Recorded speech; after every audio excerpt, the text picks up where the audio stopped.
Guys, until now, we have talked most of the time about the metabolism of glucose whenever we are talking about the metabolism of a monosaccharide. And the reason is quite clear, because glucose is the predominantly used monosaccharide in our bodies. I mean, whether it's liver or whether it's heart or whether it's brain, glucose metabolism is very important.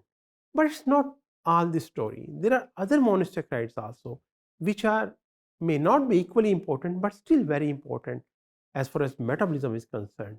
And it's very important for us to understand and talk about the different aspects of their metabolism. For instance, the metabolism of fructose, the metabolism of galactose. These molecules not only are important monosaccharides, but they also make a very important part of some other molecules like disaccharides.